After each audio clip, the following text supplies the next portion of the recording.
Kaya sumasala ka, mag-deliver ka pa. Ano katulong? So, fighting and everything, uulitin ko to. Bibihirang tao, yung tutulong, magko-coach, magbe-mentor sa'yo, hanggang maging successful. Invested mo nga, hindi nga ako sa'yo payayamanin kayo. Pero nandito ka sa Ascentra, may mga sponsors and uplines kayo, napupuya, pinupush ka, pinafollow up ka, hanggang yumaman ka. Kaya kung patabi mo upline mo yung sponsor mo, magpasalamat ka. So yumaman kayo yun. Sabi mo yun. Sabi mo yun. Kahapin mo. Review.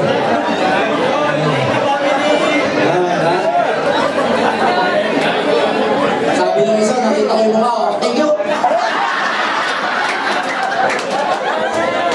Pinaperan nga, gumano naman. Thank you.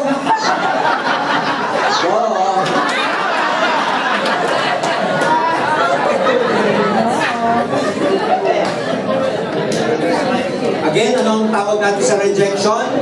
Redirection. Nire-redirect ka lang yan sa mas deserving na prospects. Alright? Kasi, kasama talaga to eh. The only people who do not experience rejection are those people who do not do nothing. Walang ginagawa. Kaya ka nare-reject kasi may kinakausap po kayo. The only way to avoid rejection, talk to no one. May nagtanong sa akin yan, paano hindi ma-reject? Huwag kang umalis ng bahay.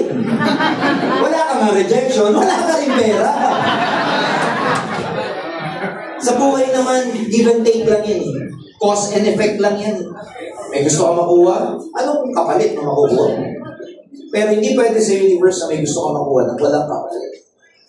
Lahat yan meron eh. What you saw is what you reap. Cause and effect. For every effect, may pinanggalingan.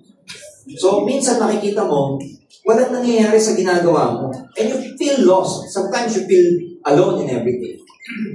Pero lagi nating pinag-uusapan sa training yan eh. Para ka lang buto na itinanim. Kung ikaw yung buto at may feelings ka, alam mo yun, nasa ilalim ka ng lupa, mag-isa, dark, etc., may bulate. Nakabwisit. Pero tsagayin mo lang, tutubo at tutubo at tutubo ka. Ganun talaga eh. Minsan, pag nagtanim ka, yung buto, ano nauunang tumubo sa buto? Yung mag-sprout pataas o pababa? Ano nauunang? Ugat.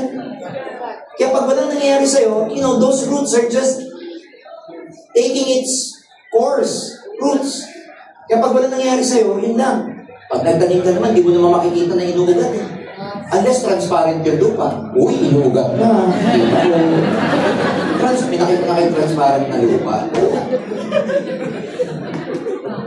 Pero nauuna yung ugat bago yung stem. Kaya pag walang nangyayari sa'yo, di mo alam, inuugat ka lang. Kaya pag yung mga sabi na namin, tagal mo na dyan, Nay, inuugat na po.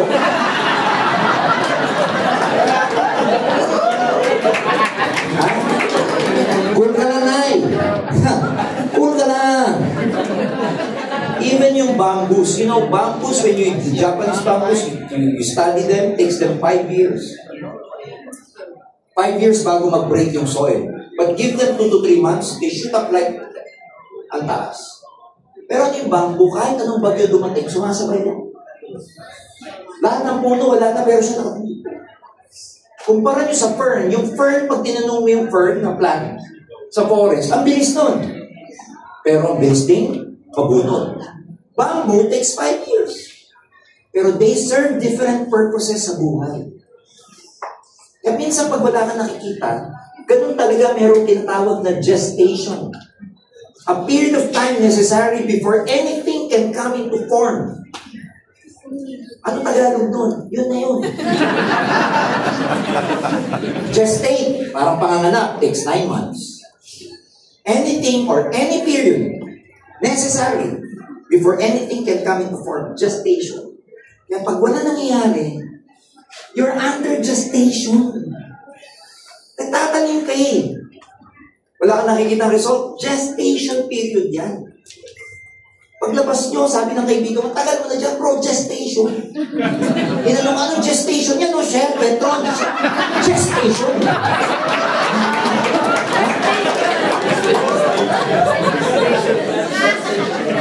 Diba?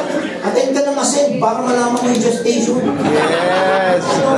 Shell, Petron, dati ang gas station. Gas station pala. Bottom line, matatapos na po ako sa napakahabang series of trainings natin. But I hope you see the value that we provide. Hindi lang pagpinta, hindi lang turbo, hindi lang products, but the entirety of it.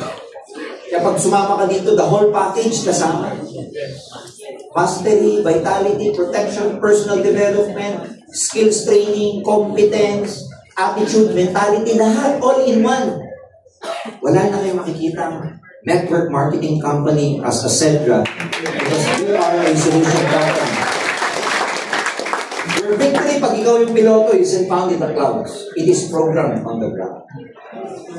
Meaning, any flight na mangyayari, hindi yan nasa clouds or nasa sky. Pinoprogram yan bago pa mag-fly. Tama ba, boss? Kasi flight attendant to si Harold. Tama ba, Rod? Kasama tayong flight attendant. Alam nila yan. Pinoprogram yan bago mag-take off. Hindi pinoprogram ng piloto yan habang nandun siya sa ba tayo papunta. Yung take off, hirap pa. Bago pa mag-take off.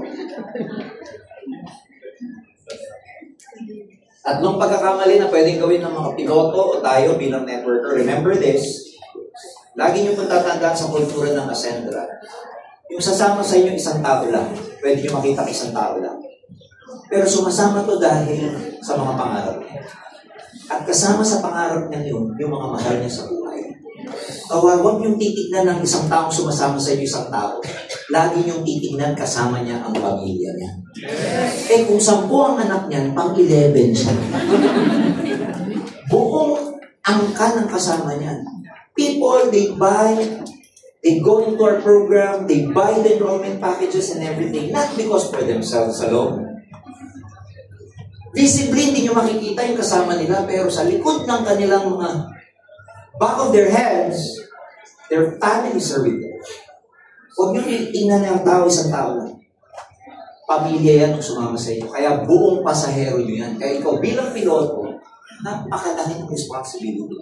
That's why, when you become successful here, ang tawag ko sa kita mo, hindi income. Reward ang tawag sa income. Kapag gumawa kayo ng check, huwag yung tawagin check eh. This is my reward. Yes. Reward ko to. Pitfalls.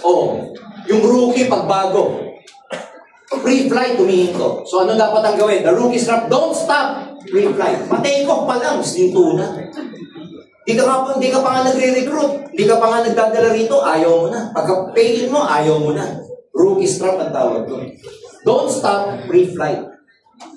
May nakita kayo naging successful, nagpatotoo. Grabe, check ko dito. Kasi patay ko pa lang ako, tuminto na ako. The complacency trap, naka-take off na. Ganda ng flight, ganda ng takbo ng network, etc. Ano naman ang ginawa? Naging complacent. Relax, relax. The truth is, failure is not the enemy of success. Complacency is the enemy of success. Comfort kills growth. Sabi nga, pag naging komportable ka, hindi ka na mag-grow. So, sometimes, maraming attitude na ganyan sa networking. Pag kumita na, 2 million na, 3 million na, relax na. Pag tinawagan, busy. Pag hinahanap ng downline, kaya nyo na yan! Pero nung unang naghahabol, grabe. Kung pwede lang hatiin buong katawan, pupuntahan lahat ng activity. Nung kumita na, ano na?